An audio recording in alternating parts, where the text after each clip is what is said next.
Uh, Keon, just give us some general thoughts on this game and kind of how it went. Obviously, got down big and kind of fought to come back, and I guess just couldn't maintain that. Um, I think as the seasons went on, we've realized that we're a team that can fight back. But I think a night like tonight, you just have to have one of those good starts, especially to a team like this that's kind of been hot lately. To put ourselves in a good situation from the jump, and not having to fight back. So, think just a better start, and then just have to keep attacking them play by play. In the first half, the Warriors shot really well from three. A lot of open threes, corner threes. What was kind of the game plan on a guy like Draymond from there? It didn't look like there was a lot of tough closeouts and things like that. What was kind of the thought process on the defense end? Obviously, want to make the guys that aren't their scorers try to beat you, but I mean, and if they do, you kind of just shake their hand at the end of the day. But I mean, obviously, him, Gary Payton got it going as well a little bit too.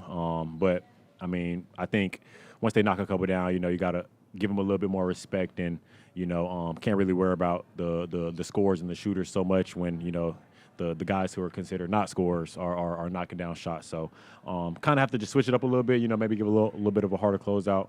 But I mean, yeah, that was kind of the game plan to force those guys to kind of have a night like they did. Keon, in that fourth quarter, you guys gave up a lot of backdoor cuts. What was going on there? Communication issues or something like that? No, I think they did a good job of manipulating our defense. I mean, we tried to face guard Curry, so they would put him in spots where there wouldn't be any help at the rim. So they ran some good sets, and the plays that they ran kind of took advantage of our focus on Curry. So I mean, there was a couple of times like that, but there was also a couple of times where they just kind of manipulated our defense. Keon, obviously, you guys want to, make sure Steph don't get going, and because it could be a long night. But with knowing that he was approaching 4,000, was it extra emphasis on trying to, prevent that from happening, even though you only needed two? No, I mean, I don't think we've ever had a game against the Warriors and he's not made at least 2 threes. I didn't even keep track of that coming in, but I mean, I think for the focus is just more so not really trying to let him go off. Not really worried about the 4,000 threes. We're just trying to get the win. So, but yeah, I wouldn't really say that overemphasize anything. I mean, we knew he was going to come out and be who he is, he shoots a lot of threes. So, just trying to take that away. Keon, of course, you don't control whether or not you start or come off the bench, but is your approach any different when you do come off the bench, and how can you try and get that the same impact that you have as a starter? How can you bring that in with that second unit when you do come in? I don't think my focus is any different than when I'm starting and when I'm not. But I mean, the only preparation that could possibly be different is just I honestly couldn't tell you. I kind of go into all the games starting or not the same way. But I mean, if I am starting, you're kind of just already out there, so you're getting to it from the get go. So when you're on the bench, you can kind of see what plays they're running, what are they trying to get to, and things like that. So kind of get a feel for the game a little bit before you get in. But I would say that's probably the only difference between starting and not starting. So when I'm in there, I just try to do what I can to help the team. So the minutes thing doesn't really matter. Kind of building off that, though, is it easier or harder to set the tone as a starter versus coming off the bench when, like you said, you get that information, you see how the game's playing, but right from the jump as a starter, you can kind of set that tone?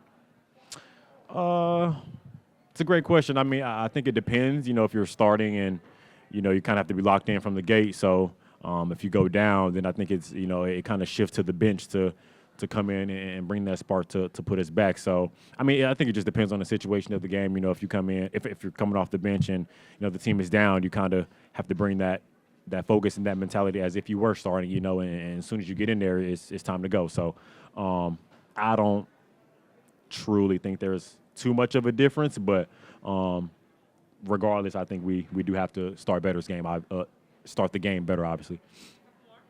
Keon, where's the mindset and kind of that sense of urgency is like these losses mount a little bit and that 6th spot gets further and further out of your reach? I think we all know, the season's kind of towards the end of it. So, I mean, every game means just that much more. And, you're getting less opportunities. By that, I mean, like, games to kind of increase your place in the standings. So, we know each one is very important to where we end up at the end of the season. So, I think the everyone knows in the locker room, like, as each game goes by, they only get more important.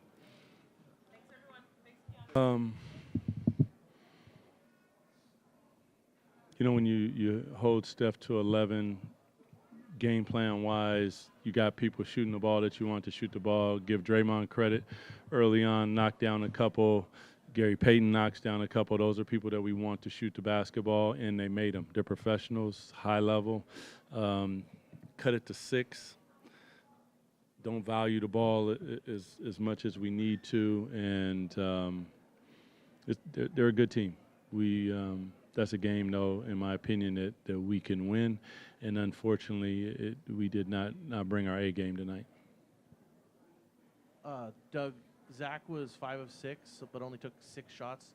From your perspective, do you think that is an acceptable level of aggressiveness for him? What do you think? Yeah, what are your thoughts on that? I think more than anything, like, in some sense, you have to give Golden State credit for the way that they approach a player like Zach. But no, I want him shooting 16, 26 shots. Like, that's more of the level that we want to see from him. But at the same time, you have to give them credit. They were physical with him. They switched off on him physically, the way that you are supposed to switch off on a really, really prolific offensive player. And, for him, I'm sure he's going to be upset, and I'm hoping that he brings his game at an even same efficiency but a higher level tomorrow. Coach, the Warriors made 11 of their first 17 shots behind the arc, first 15 minutes. What did you contribute to that? But later on, you did get a handle on it. But that start was. I mean, those are the guys. Like, you're gonna take something away from them, and we were taking Steph away. And those guys who knock those shots down, you're open for a reason. Like, we want to see if you can make those shots. Now, some of them were, we need an extra rotation, and I was flagrantly upset with our guys for not rotating an extra rotation, even if it's a shooter that we want to have the basketball and shooting the ball. But like I said, listen, Draymond is a Hall of Famer. You got to give him credit. He's going to knock down shots. And first of all, that he has the guts and the confidence to take those shots, whether they go in or not. Gary Payton comes in, knocks down some, Buddy finds his way. Like, those were the guys that you want to take it away from Steph. We did that. Those guys are shooting the basketball, and if they're shooting it like that, they're hard to beat. Coach, obviously this was a frustrating loss, one you felt like you guys could get. But with the season dwindling down, what is the message to the guys, going in to close the season with a tough stretch coming? Really more than anything is stay present and watch what's in front of you. And as soon as this game is over, it's over. We have to flush this, and we have to squarely look at Phoenix and figure out a way to go get a W. They're not going to get any easier. These are high-level teams towards the end of the season trying to find their way as far as rotations and flow and a lot of different things. So they're going to be playing. And we'll find a lot out about ourselves at the same time. So the next opponent is up. That is the Phoenix Suns. Be ready to roll in less than 24 hours. Doug, before these last 2 games, the starts were really good and really consistent for your team. These last 2 that kind of slowed down. I think some people might see Malik's return and question that aspect of it. Kind of a 2-parter. One is Malik getting reacclimated to this group, and the second part is there any consideration at all to going back to what was working beforehand? No, because we've won a lot of games with Malik in that position. I think that injuries and, like, when you guys look at it as like this present iteration of what happened. And what you got to understand is that before Domas got hurt, before Malik got hurt, they were starting to find their way as a unit. And once a guy gets hurt, you bring him back. You got to trust them. You got to let them find their game. And it's unfortunate that it's happened at this time. We're going to go the same thing if Domas plays tomorrow. He's going to play his minutes, and it's a possibility that he's rusty. It's a possibility that the flow's not there. Like, those are things that happen that you can't necessarily control. But what you do have to do is you have to trust your guys. They've put in a lot of work. They deserve that opportunity, because when they are playing at a high level, it's beautiful to see. Doug, I guess kind of along those lines with just making this group like mesh stylistically, like how much of a challenge has that been for you, for them as a group, with the guys in and out, and then also guys joining the team midseason who might be different than maybe the way the team was constructed previously? Talking to the TNT staff before the game, like Van Gundy was like, these are the things that, a coach might get this in 5 years. Okay? Like, when you trade your player, you fire, you lose coaches, you bring in multiple players all of a sudden, then you got injuries and all. Like, this is something that I'm seeing in 70 days. So it's going to make me better. It's going to make them better. We're going to figure it out. We're not going to sit here and have excuses. This is a game, in my opinion, that we should have won. Even the New York game, as tough as it was, just the higher level of competition. Obviously, you guys know how I feel about the Denver game. And, yeah, I don't want to get myself in trouble. So it's difficult, but it's doable. So I'm here for that.